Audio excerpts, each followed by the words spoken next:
Bom dia, feliz sábado.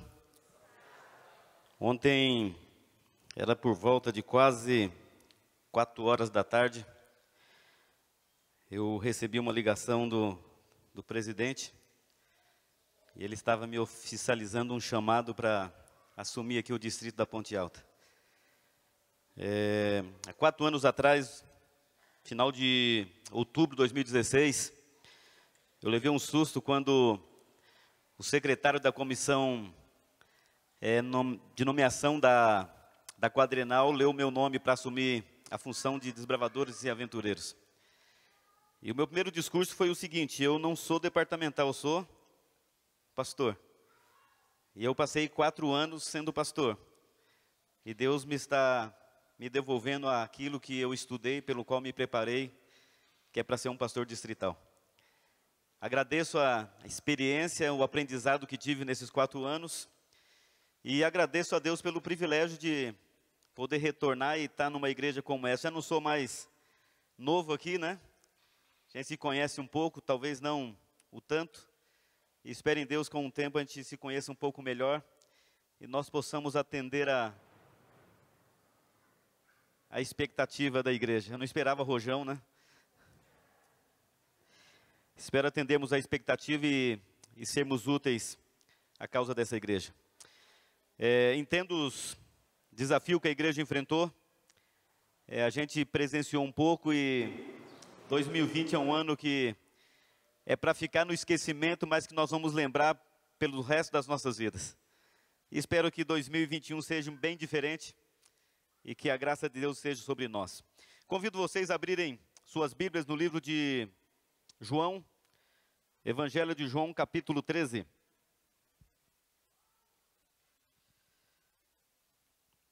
Salomão, em um dos seus livros, ele escreve que tudo é vaidade, né?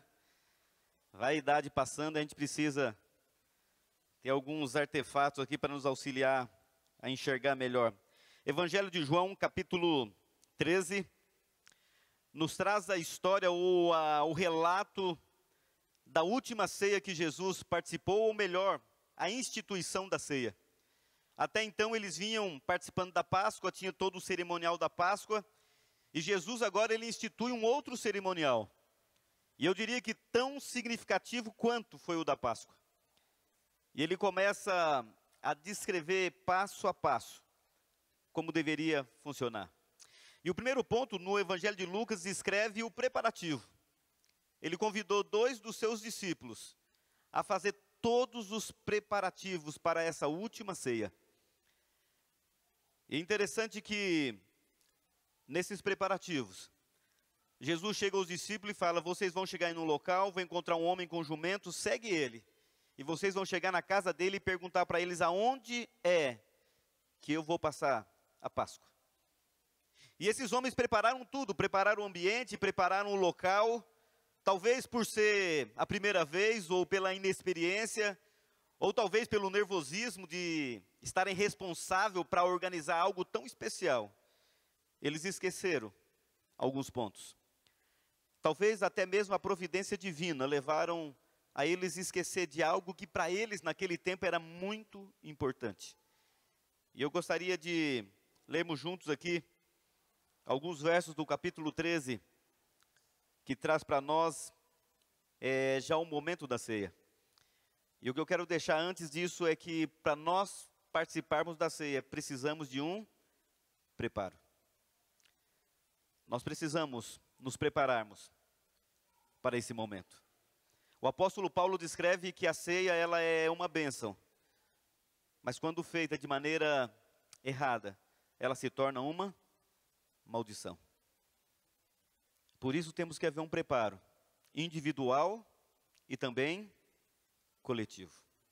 E o verso 1 do capítulo 13 diz o seguinte: ora, antes da festa da Páscoa, sabendo Jesus que era chegada a sua hora e de passar deste mundo para o Pai, tendo amado os seus que estavam no mundo, os amou até o fim. Jesus estava seguindo a sua última Páscoa com um sentimento de despedida. E sabe, toda despedida traz para a gente um desconforto.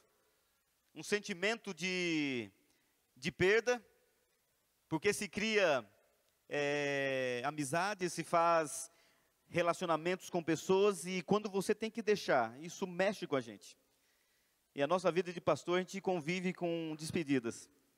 Apesar de eu não ter ido longe, como de costume, mas eu tive despedida de amigos, de pessoas que trabalhamos juntos, e isso mexe com a nossa estrutura. Mas aqui Jesus estava se despedindo de uma situação que ele saberia que não os veriam mais. E o texto diz que Jesus não amou somente aqueles que ele conviveu, mas todos que estavam no mundo. E o texto diz que os amou até o fim. Isso me leva a entender que esse sentimento de amor está relacionado à minha pessoa e a de vocês também. Porque Jesus aqui não se referia somente àquele grupo a qual ele estava no seu tempo, mas àqueles que ele criou e colocou nesse mundo, e ele espera vir buscar para morar com ele. O sentimento de Jesus era de despedida. Eu imagino que naquela sala, olhando no olhar de cada discípulo, o rosto de cada um deles, o silêncio tomava conta porque eles também não entendiam muitas coisas. Mas Jesus olhava a cada um deles, via as características e ele sabia o que aqueles homens iriam passar e a importância que eles tinham para a pregação do evangelho aqui nesse mundo. Eu imagino o coração de Jesus apertado, sabendo que havia preparado esses homens para uma missão tremenda. O texto continua trazendo para nós: durante a ceia, tendo já o diabo posto no coração de Judas Iscariote, filho de Simão, que o traísse a Jesus, sabendo este que o Pai tudo confiara às suas mãos, e que ele viera de Deus e voltava para Deus. Jesus não carregava somente o sentimento de despedida. Jesus não carregava somente o sentimento de separação. Ele carregava também um sentimento de perda. Porque um daqueles homens que conviveu com ele por 3 anos e meio, havia se vendido ao inimigo, havia se entregue nas mãos do arqui-inimigo de Deus. Jesus sabia o que passava no coração e na mente de Judas. E por mais que doesse o seu coração, ele não podia fazer nada para mudar isso. Porque ele concedeu a cada ser humano o que nós chamamos de livre arbítrio, a liberdade de escolha. O sentimento de separar daqueles que ele amava, e o sentimento de perder alguém a qual ele também amava. Coisas que nós não conseguimos entender, mas essa era a realidade do momento em que Jesus sentia. Por outro lado, Jesus estava olhando os discípulos, conversando, cochichando, e eu imagino aqueles 2 discípulos que foram encarregados de organizar a Páscoa, toda a cerimônia, estavam apreensivos porque todos olhavam para eles. E eles olhavam com o olhar dizendo o seguinte: vai ser vocês. Vocês esqueceram. A tradição judaica dizia o seguinte, que para lavar os pés era necessário um escravo. Ninguém se ousava tamanha humilhação. Ninguém estava disposto a se curvar diante de uma outra pessoa e lavar os pés dela, porque para eles isso era algo vergonhoso. E ali inquietos, eles olhavam para um lado, para o outro e dizendo o seguinte: quem vai lavar os pés? E eu imagino que os outros olhavam para aqueles 2 homens e diziam o seguinte: foi vocês que esqueceram o escravo, então vocês vão ter que assumir o lugar dele. E talvez eles olhavam e diziam assim: eu lavar o pé de vocês? Jamais. Vocês estão loucos da cabeça? Eu me curvar para lavar o seu pé? Nunca. Não vou fazer tal coisa. Jesus, ele tem que deixar o sentimento de despedida e começar a trabalhar um outro sentimento ainda, que esses homens tinham uma missão e eles não aparentavam estarem prontos para cumprirem a missão. E então, em silêncio, ele pega, a Bíblia diz que ele tirou a parte de cima da sua roupa, e ele então pega a toalha. O texto aqui diz que ele cingiu a cintura, ele amarrou a toalha na cintura, e ele pega a bacia com água, e ele sai para lavar os pés dos seus discípulos. Dizem alguns historiadores que, em alguns casos, na Santa Ceia ou na Páscoa, Páscoa, os homens deitavam em círculos, alguns debruçavam a cabeça no ombro do outro, ou eles calçavam com o cotovelo e deitavam, e os pés ficavam para fora. E o escravo então passava lavando os pés de todos eles. Naquele tempo a cerimônia da Páscoa era somente para os homens, as mulheres não faziam parte da cerimônia. E naquele momento eles estavam inquietos, porque não sabiam quem iria assumir tamanha ato de humilhação. E Jesus, em silêncio, pega a vasilha e ele se achega a cada discípulo e ele começa a lavar os pés. Sabe, o sentimento daqueles homens era todos iguais, mas nem todos tinham coragem de fazer o que Pedro fez.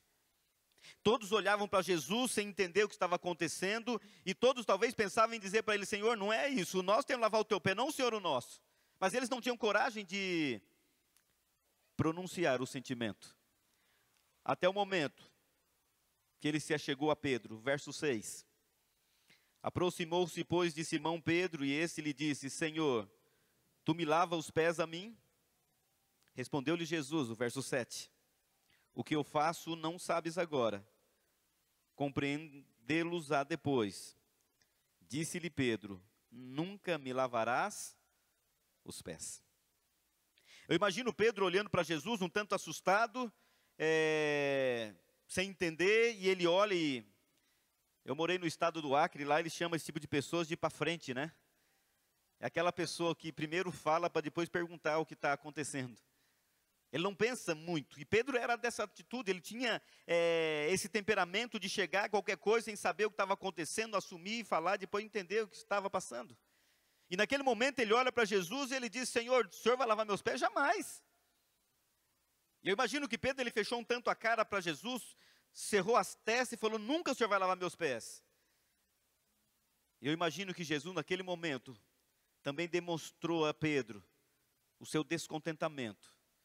Eu também imagino que Jesus fingiu a testa, olhou para Pedro bem sério, e ele disse o seguinte: se eu não te lavar os pés, Pedro, você não vai ter mais parte comigo. Eu lembro uma vez que o policial me parou, eu estava indo buscar um obreiro, e o policial me parou e ele olhou para mim e disse: onde está a placa? E eu olhei para ele e falei: que placa? Ele falou: a placa do carro. Eu falei: deve estar ali, ué. Ele falou: não está. Eu falei: como não? E eu levantei do carro, do banco, fui lá na frente, a placa do carro tinha caído. E eu olhei para ele e falei: amigo, eu sinto muito, mas eu não vi ninguém, a placa caiu, não me avisa. E ele disse: então eu vou ter que te multar. E começa aquela conversa, quando o policial quer dinheiro, né? E ele vem com aquele discurso todo, vai ficar isso, isso. E eu falei: então, moço, eu estou com pressa, o senhor me faz a multa, que eu preciso ir embora. Ele falou: mas se eu fizer a multa, eu vou ter que prender o carro. Eu falei: amigo, então faz um favor para mim, consiga uma carona, eu deixo o carro e eu vou embora. Porque eu tomei na minha mente o seguinte: eu não vou ajudar alguém a se corromper. Como cristão, eu não posso ter essa atitude.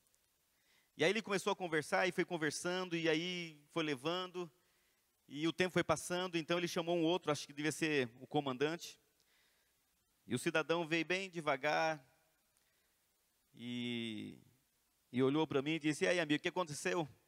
E eu falei para ele: olha, a placa caiu, não me avisou, né? E aí então ele olhou para mim e falou assim: mas essa placa não caiu agora. Eu já estava um tanto meio irritado, com pressa, olhei para ele e falei: como não, senhor?